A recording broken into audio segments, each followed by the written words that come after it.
मध्यमाम् अस्मदाचार्य पर्यन्तां वंदे गुरु परंपराम्। सभी के हृदय में विराजमान उस सर्वोच्च सत्ता को मेरा शत शत प्रणाम, वंदन, नमः।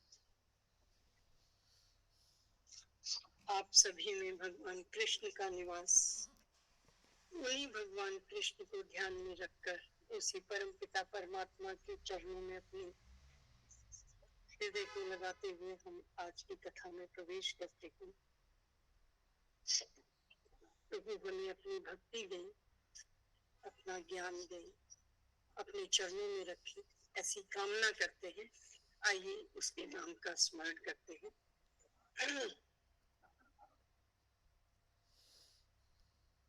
हम कहाँ थे?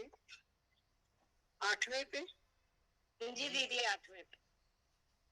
रसो हम सुकौन्तेय प्रभास्मि शशि सूर्ययोः प्रणवः सर्ववेदेषु शब्दः खे पौरुषन्नषु। कहते हैं कि जलों में मैं रस हूँ। अब प्रभु अपनी विभूति बता रहे हैं कि मैं कहाँ कहाँ। मुझे अगर कोई पहचान सकता है तो कैसे जाने, क्योंकि हर जगह तो नेति नेति, ऐसा नहीं ऐसा नहीं ऐसा नहीं, कैसा, उसके बारे में थोड़ा सा बताने का प्रयास। हालांकि पहले हम ये जान चुके हैं कि ये सारे परा हैं और प्रभु का ज्ञान अपरा है। अंधेरे के अंदर अगर हम हो चुके कोई चीज तो प्रकाश में ढूंढने से वो प्रकाश में आ नहीं जाएगी और वहां मिल नहीं जाएगी, लेकिन हम फिर भी ढूंढने का प्रयास करते हैं। तो वो ये कहते हैं रसो हम अपसु, कि मैं, हे कौन्ते, हे कुंती के पुत्र अर्जुन, मैं जलों में रस हूँ। पानी में क्या मिलता है आपको? एक रस मिलता है जिससे आपकी तृप्ति होती है। तो कहते हैं कि मैं जलों में तो रस हूँ। फिर सूर्य प्रभास्मि शशि सूर्यो, शशि सूर्य और चंद्रमा में मैं प्रभा हूँ अर्थात प्रकाश हूँ। प्रणवः सर्व वेदेषु, सभी वेदों में मैं ओंकार हूँ। प्रणव, प्रणव कहते हैं ओंकार को। अ उ म से मिले हुए 3 शब्दों से बनकर मिला ये एक शब्द। और कुछ लोग फिर इसकी व्याख्याएं बहुत हैं कि आ उ म, कोई कहता है ब्रह्मा विष्णु महेश हो गए, कोई कहता है त्रिगुण हो गए, कोई एक अलग बात। आ उ म की ध्वनि से बना हुआ ये ओम, वो कहते हैं कि मैं सब वेदों में ओम हूँ। क्यों? क्योंकि वेद का कोई भी मंत्र बिना ओम के आरंभ किए हुए उच्चरित नहीं हो। मैंने कहा मैं वेदों में ओम, अगर ओम नहीं है तो फिर वेद भी नहीं है। तो कहते हैं उनमें मैं ओम हूँ। हे पुरुषन नरा, वो कहते हैं मैं पुरुषों में पुरुषत्व हूँ। जो पौरुष है, जो पुरुषत्व है, वो मैं। प्रभु अपनी उन सार को बता रहे हैं कि मैं क्या हूँ। अब एक कल्पना की जाए कि क्या हूँ। जैसे ऐसे नहीं होता, जब कोई मुझे ज्यादा इसके बारे में नॉलेज नहीं है, कुछ ऐसे नहीं होता कि किसी चित्रकार को बुलाते हैं, किसी को बिठा देते हैं, वो उसको वर्णन करे, फिर कहते हैं अच्छा बना, फोटो बना, देख कैसी बनती है। तो वो उसके वर्णन को सुन के फोटो बनाता है। यहाँ आप अपने हृदय में एक फोटो बनाइए। वर्णन बताया जा रहा है, वर्णन है कि मैं जलों में रस हूं। कि जैसे पानी पियो और उसमें अगर स्वाद ना आए तो आपको वो पानी अच्छा नहीं लगता।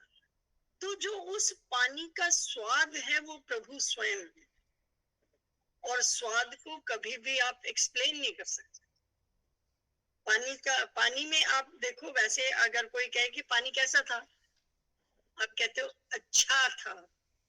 उसका कोई स्वाद बता पाते हो? कितने सारे स्वाद हैं, कोई एक स्वाद बता सकते हो कि पानी का क्या स्वाद है? और ये अगर नमकीन बड़ा अच्छा नहीं है, नमकीन है, फिर आप उसको कैसे एक्सप्लेन करते हो कि ये अच्छा नहीं है, लेकिन वो क्या अच्छा नहीं है ये आप नहीं बता पाते हो, या उसको उसमें से निकाल के अलग नहीं कर सकते हो। जो जैसा है वो वैसा है। तो कहते हैं कि जलों में मैं तो रस हूं, और प्रभास में शशि सूर्य हूं, सूर्य और चंद्रमा का प्रकाश में। प्रकाश अगर नहीं है तो संसार के किसी भी चीज की सत्ता नहीं।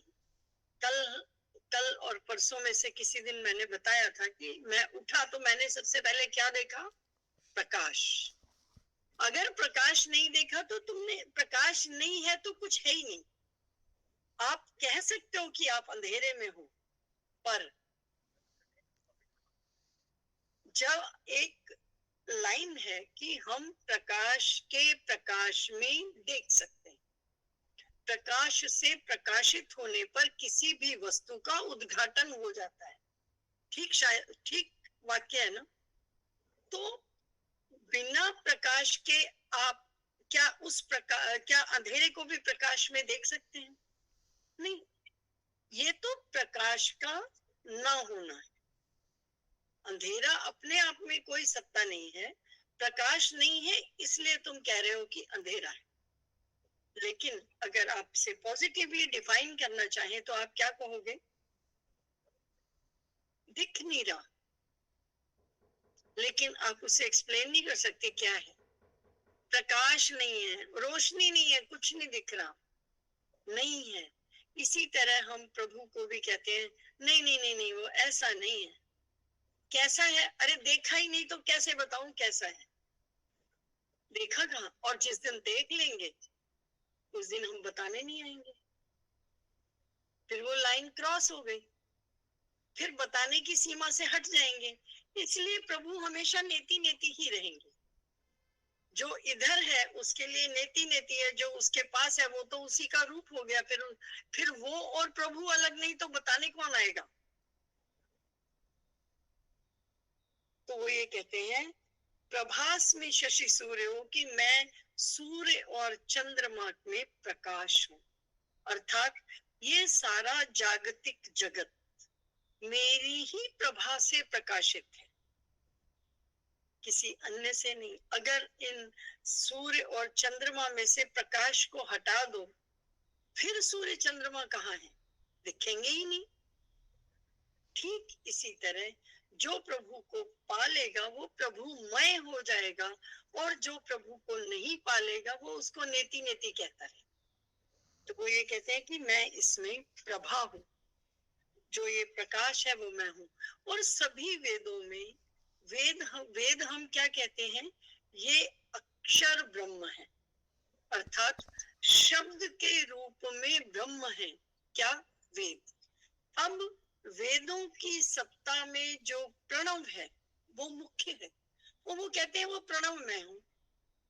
अगर प्रणव निकाल दिया जाए तो वेदत्रयी नहीं रहेगी, वेदत्रयी नहीं रहेगी तो वेद नहीं रहेंगे। तो जो उसका मुख्य भाग है वो प्रभु स्वयं है। और वो कहते हैं कि पुरुषों का पुरुषत्व में हूं। कितनी बड़ी बात है। और इसी बात को उन्होंने मुझे अध्याय से भूल गया, 9वें या 14वें अध्याय में कहा है, अहम बीज प्रदपिता, कि मैं सारे संसार का बीज के रूप में बीज को डालने वाला पिता हूं।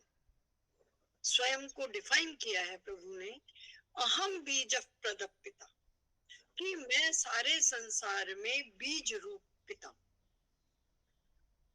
जब प्रभु ये कहते हैं कि मैं बीज रूप पिता हूं, तो यहाँ जानने योग्य बात यह है कि बीज में अपार संभावनाएं हैं, किसी भी वृक्ष की, टहनी की, पत्ते की, फल की और फूल की।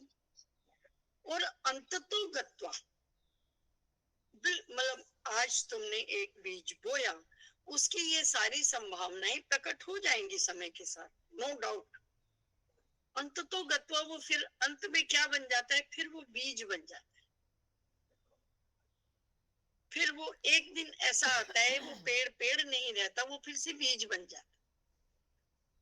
तो वो शाश्वत सत्य है प्रभु, जिसमें कभी कोई बदलाव नहीं है, लेकिन उसमें अपार संभावनाएं आवश्यक है।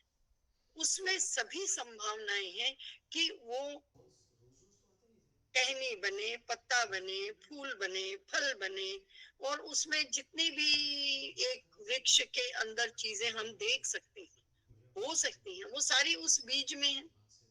तो प्रभु कहते हैं अहम बीज प्रदपिता। जब प्रभु स्वयं को डिफाइन कर रहे हैं तो उस समय प्रभु अपने इन गुणों का वर्णन कर रहे हैं।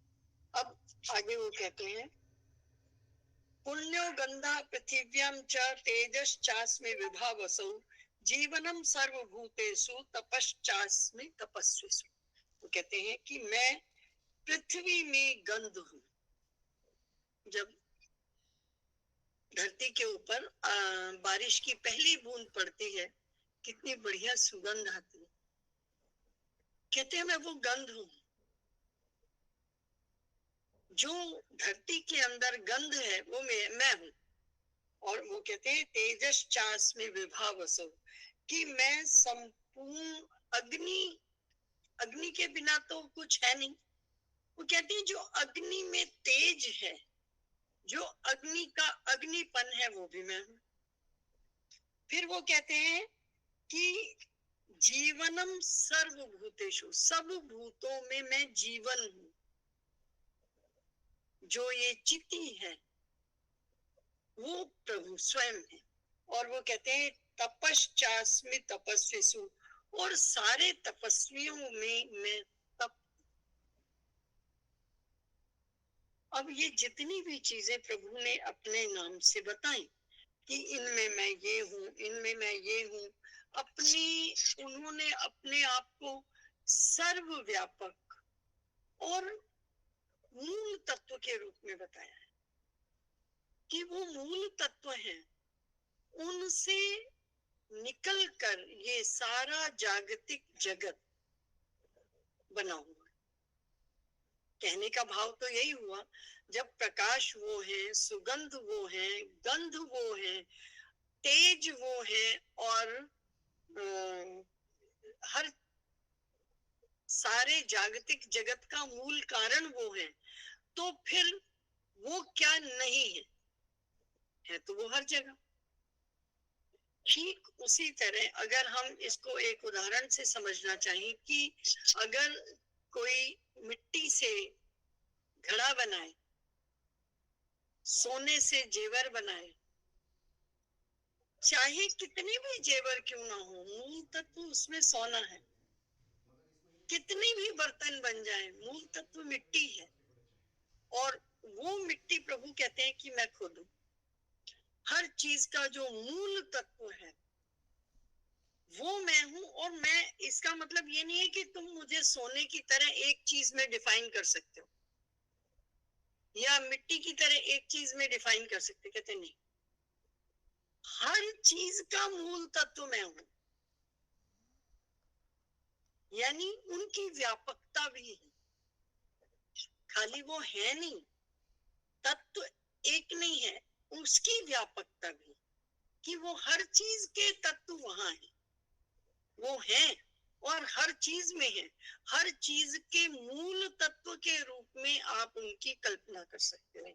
तो फिर आगे वो कहते हैं बीजम माम सर्वभूतानां विद्धि पार्थ सनातनम बुद्धिर बुद्धिमतामस्मि तेजस तेजस्विनामहम्। कहते हैं कि संपूर्ण भूतों का सनातन बीज। अब जब वो कहते हैं संपूर्ण भूत, इसका अर्थ है कि चाहे जड़ है, चेतन है, स्थावर है, जंगम है, जलचर है, थलचर है, नभचर है, ये जितनी भी तरह के सृष्टि दिखाई दे रही है, ये सब सर्वभूताना, इन सभी का सनातन बीज, वो मुख्य बीज, मूल बिंदु मैं स्वयं।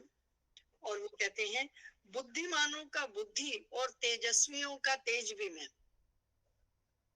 अब हम भावात्मक उस पर आ गए। अभी तक हम जागतिक जगत पर थे, अब हम भावात्मक उसमें आ गए कि बुद्धि का जो मूल तत्व है वो प्रभु स्वयं, तेजस्वियों का तेज प्रभु स्वयं, और फिर वो कहते हैं बलम बलवता चाहम काम राग विवर्जितम धर्मा विरुद्धो भूतेषु कामोस्मि भरतर्षभ। कहते हैं कि मैं बलवानों का आसक्ति हूँ, मैं बल हूँ, कामनाओं से रहित जो हो ऐसे बलवानों की आसक्ति और बल अर्थात उनका सामर्थ्य मैं स्वयं, और सभी भूतों में धर्म के अनुकूल या शास्त्र के अनुकूल कामनाओं में भी मैं ही हूँ। व्यापकता की पराकाष्ठा देखो कि वो ये कह रहे हैं कि हर चीज के मूल बिंदु में मेरे अलावा कोई और हो नहीं सकता, मैं ही हूँ। वो हर चीज को एक एक चीज को बता रहे हैं कि मैं हूँ। आप देखो, यहाँ भी देखो, यहाँ भी मैं हूँ। और बताने में वो अंत में ये भी बताएंगे कि ये जितने भी व्यसन हैं, जितने भी सब कुछ है, इनमें भी मैं। वो कहते हैं कि जितनी ये सृष्टि है ये मेरा ही रूप है, मैं ही हूँ। अब तुम ढूंढो यहाँ पे कहा, आप उनका चित्र नहीं बना सकते इतने सारे डिस्क्रिप्शन के बाद। और फिर वो ये कहते हैं ये चैव सात्विका भावा राजसा तामसाश्चैये। ये जो सात्विक सतोगुण, तामसा और राजसा, राजस सात्विक और तम गुण, ये जो तीनों हैं, ये सत्व गुण से उत्पन्न होने वाले जो भाव हैं, जो रजोगुण से तमोगुण से उत्पन्न होने वाले भाव हैं, वो भी तू उनमें भी मुझे ही जान, वो भी मेरे ही कारण है। परंतु वास्तव में मैं उनमें हूं नहीं। मूल कारण मैं भले ही हूँ लेकिन मैं उनमें नहीं हूँ। अब इस बात को कैसे समझा जाए? इस बात को यूं समझा जाए कि बीज है, जब बीज से पौधा निकला, एक भाव समझ में आएगा, यहाँ दूसरा नहीं आएगा। एक भाव समझते हैं, एक बीज है, उसको हमने बोया और उससे पेड़ आ गया। तो क्या बीज उस तने में है? नहीं। क्या बीज उस पत्ते में है? नहीं। और वास्तव में अगर आप खोद के देखो तो बीज स्वयं की सत्ता को समाप्त कर देता है, तब पेड़ बनता है। तो प्रभु कहते हैं मैं तो कहीं हूं ही नहीं,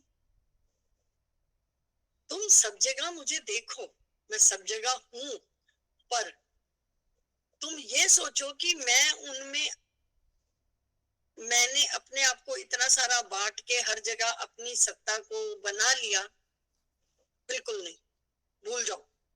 तो कहते हैं कि पर मैं उनमें नहीं हूं और वो भी मुझ में नहीं है। ना सात्विक गुण मुझ में, न राजसी गुण मुझ में, न तामसी गुण मुझ में, किसी भी गुण का भाव प्रभु में नहीं। क्योंकि प्रभु क्या है? त्रिगुणातीत। जो त्रिगुणातीत है उसमें त्रिगुण के गुण, वो त्रिगुणों में हो भी कैसे सकता है? अंधेरा प्रकाश में आ ही नहीं सकता ना, अंधेरे की सत्ता प्रकाश में हो ही नहीं सकती। लेकिन प्रकाश, अंधेरे को हम डिफाइन तो करते हैं, कुछ दिख नहीं रहा इसलिए अंधेरा है, सूझ नहीं रहा तो अंधेरा है। लेकिन वास्तव में क्या अंधेरा देखा जा सकता है? नहीं। लेकिन सत्ता है। आप ये इनकार नहीं कर सकते कि अंधेरा नहीं है, तो ये इनकार नहीं कर सकते कि प्रभु कहाँ नहीं है या कहाँ है। किसी भी बात की इनकारी नहीं है, पर प्रभु वहां नहीं है, ये भी सत्य है। क्योंकि प्रकाश में अंधेरा होता नहीं, अंधेरे को आप देख सकते नहीं। लेकिन क्या इतना होने के बाद भी अंधेरा नहीं है? है।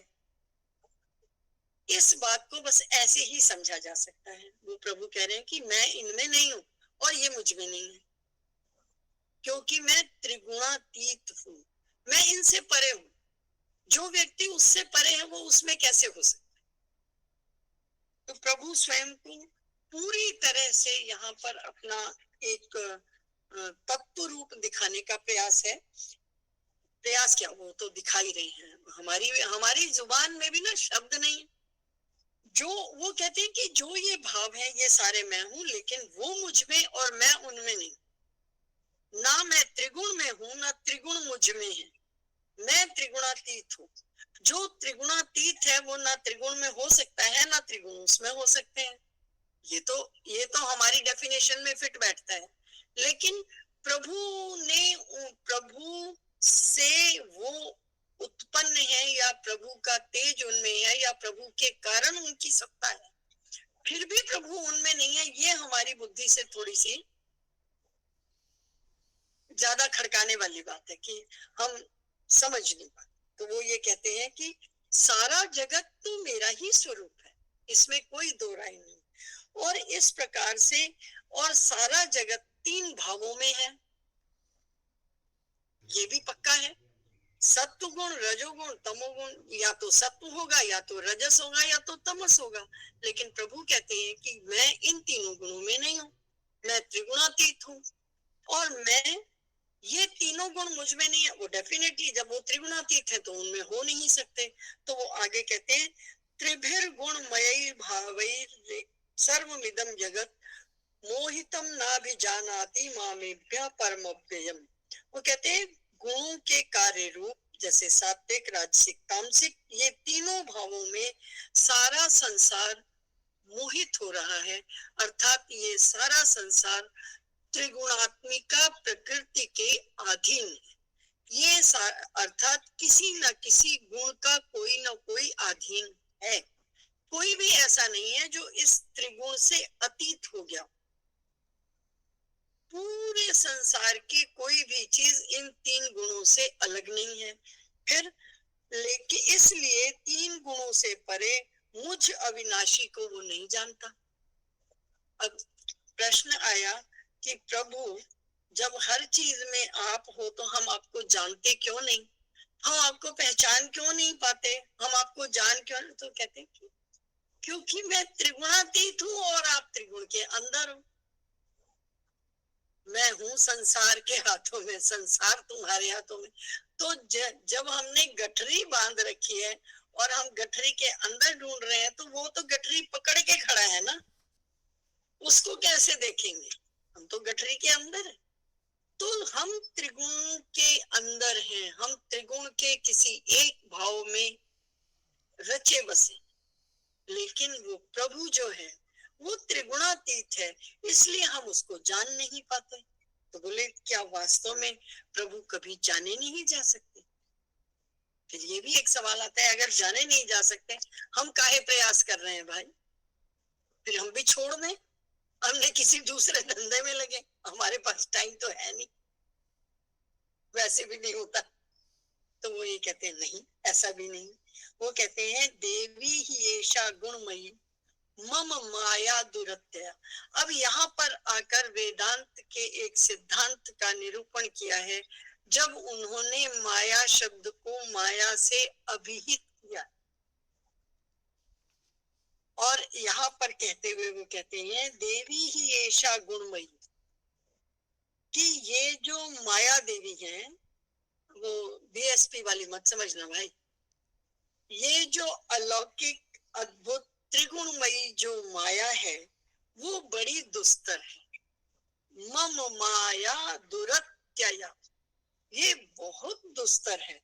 और परंतु जो लोग निरंतर मुझ में भजन करते हैं, जो निरंतर मेरा ध्यान करते हैं, जो निरंतर मेरा चिंतन करते हैं, मेरी और अपनी बुद्धि को आकृष्ट रखते हैं, वो मायाम एतां तरन्ति, वो इस माया का उल्लंघन कर जाते।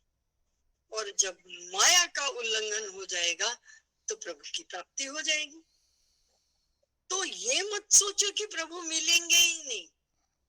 हम त्रिगुण के अंदर हैं, प्रभु त्रिगुणातीत है, तो प्रभु का मिलना असंभव, या ऐसा कि बिल्कुल नहीं, लाइन खींच गई, ऐसा नहीं है। वो ये कहते हैं ऐसा नहीं है कि बेशक ये जो अलौकिक माया है मेरी, ये त्रिगुणमयी माया बहुत दुस्तर है। ये बिल्कुल तलवार की धार पर या एक रस्सी की, पतली रस्सी के ऊपर चलने के जैसा है। लेकिन ऐसा नहीं है कि मुझे पाया नहीं जा सकता। ये भजन तुमाम नित्याम, जो मुझे नित्य भजन करते हैं, जो मेरा दिन प्रतिदिन निरंतर मेरा ध्यान करते हैं, एवं सतत युक्ता ये भक्ता स्वम पर्युपासते, जो मेरी निरंतर सतत युक्ति पूर्वक मेरा ध्यान करते हैं, मेरा भजन करते हैं, मुझ में लगे रहते हैं, हर काम को मेरे प्रति करते हैं, मेरे काम को करते हैं, मेरा समझकर करते हैं, वो इस माया को लांग जाते हैं। उनके लिए प्रभु ने ये जगह रखी है कि वो प्रभु को प्राप्त कर सकते हैं। तो यहाँ पर प्रभु ने स्वयं बताया कि मुझे पाना कठिन है, मुझे जानना कठिन है, लेकिन ऐसा भी नहीं है कि नहीं जान सकते हो। मैंने बता दिया तुम्हें कि मैं प्रकाश का प्रकाश हूँ, मैं जल में रस हूँ, मैं धरती की गंध हूँ, मैं हर त्रिगुण से अतीत हूँ और माया मेरी है, ये सही बात है। लेकिन इस माया का जो निरंतर मुझ में ध्यान रखता है, वो इसका उल्लंघन करके मेरे पास आ सकता है। तो इसका मतलब है कि हमें प्रभु की प्राप्ति के ध्यान को छोड़ना नहीं चाहिए। अब हम कहते हैं, अब इसको अपने उन शब्दों से जोड़ो जो हम रोज प्रयोग करते हैं, यहीं पर जोड़ते हैं। आप ये देखो कि हम क्या कहते हैं, हम कहते हैं तेरा तुझको अर्पण, अर्थात ये त्रिगुणमयी माया जो तेरी है, तुझे अर्पण। अब अगर कोई चीज आपकी है और आपने ले ली, तो फिर वो हट ही जाएगी ना आपके रास्ते से। यही हम प्रभु को सौंपते हैं। हम पर वही वाली बात है, हम इसको शब्द रूप में कहते हैं, इसलिए वो शब्द रूप तक रह जाती है। यदि हम इसे वास्तव में भावनात्मक रूप में कहें, समझ कर कहें, और जो हमारी वो वाली बात की एक निष्ठ बुद्धि के साथ कहें, ज्ञान के साथ ये बात कहें कि इसका अर्थ क्या है। इसका अर्थ है, प्रभु ये जितनी चीजें तुमने इस संसार में दी हैं, तुमने मुझे इस भेजा है इस जहां में, ये तेरा शुक्रिया।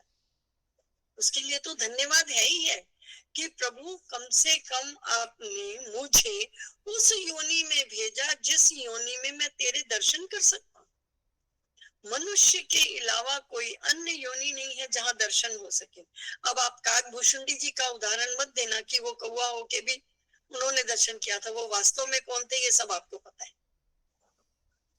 तो मनुष्य योनि एक ऐसी योनि है जिस योनि में आकर प्रभु के दर्शन संभव है, प्रभु की प्राप्ति संभव है, प्रभु प्राप्ति की राह पर चलना संभव है। यहीं पर आकर हमारी बुद्धि प्रभु के रास्ते को पाने का प्रयास, चिंतन, मनन, निदिध्यासन कर सकती, और किसी जगह पे नहीं है। बाकी सारी चीजों में आप देखो, उनके पास एक एक इंद्रिय है। कोई खाता ही रहता है, कोई सोता ही रहता है, कोई काम ही करता रहता है, किसी को सुनने का हो जाता है, किसी को छूने का हो जाता है, और वो उसी में मर भी लेता है। इससे ज्यादा उनकी गति नहीं है, क्योंकि वो सारी दूसरी योनियां हैं। लेकिन बड़े भाग मानुष तन पावा, सुर दुर्लभ, ये वाक्य खाली लिखने के लिए नहीं लिखा है। सुर दुर्लभ सद ग्रंथन का, कि सभी ग्रंथों ने इस बात को कहा है कि ये देवताओं के लिए भी दुर्लभ है। क्यों कहा है? इसलिए कहा है कि देवता अशरीरी होते हैं, उनके पास ये पंच भौतिक शरीर नहीं होता। तो जो उन्होंने, आप देवता आराम से बन सकते हो, लेकिन जब हम देवता बन जाते हैं तो हमारा शरीर नष्ट हो जाता है, हमारे पुण्य ही रह जाते हैं। उन पुण्यों के माध्यम से हम खाली भावयन्तः परस्परम, जो अभी आया था पिछले अध्यायों में, भावयन्तः परस्परम वाले हो जाते हैं कि हम उनको पुष्ट करते हैं, वो हमें पुष्ट करते हैं। इतनी शक्ति आ जाती है। लेकिन देवता चाहे कि अब वो भगवान बन जाए तो संभव नहीं है। क्यों नहीं है? क्योंकि वो उन, ऐसे कहते हैं ना कि जिस आदमी ने साइंस पढ़ी है वो साइंस ही है, जिसने कॉमर्स पढ़ी है वो कॉमर्स वाला ही है। और अगर पुण्यों की गति को उससे अधिक बढ़ाया जाता तो प्रभु से मिलन हो जाता। पुण्यों की मतलब कितनी गठरी के बाद आपको क्या मिलना है, यहाँ ये वाली बात आती है। तो देवता अशरीरी है, वो चाहे भी तो प्रभु पद को प्राप्त नहीं कर सकते। लेकिन जो हम मानव योनि में हैं, हमारे लिए ये संभव है कि हम प्रभु के पद को भी प्राप्त कर सकते हैं। तो इसीलिए कहा गया, बड़े भाग मानुष तन पावा, सुर दुर्लभ सदग्रंथन गावा, की बड़े भाग्य से ये मानुष तन मिला है, इसको व्यर्थ मत जाने दो, इसको जिस काम के लिए आए। अब कहने की बात यह है कि अगर आप नहीं ही समझना चाहते तो एक तीसरी बात है, लेकिन प्रभु ने आपको समझाने में कोई कसर तो नहीं छोड़ी। उन्होंने एक एक चीज खुल के बताई है कि फिर अब प्रश्न उठता है कि हम निरंतर उनका भजन क्यों नहीं करते, क्या परेशानी। अब यहाँ पर एक चीज बोले बिना रहा ही नहीं जा रहा कि जहाँ माया का सवाल है तो एक बार नारद जी की कथा आती है। वैसे माया का जो प्रयोग है वो भगवान कृष्ण ने एक बार उन पर किया था। वो जो वृष्णि वंश के थे, जो उनको लेने आए थे मथुरा से, मथुरा ले जाने के लिए आए थे ना, क्या नाम उनका, उद्धव जी। उद्धव जी नहीं, उद्धव नहीं थे, उद्धव थे। उद्धव जी, उद्धव जी तो ज्ञानी आदमी थे।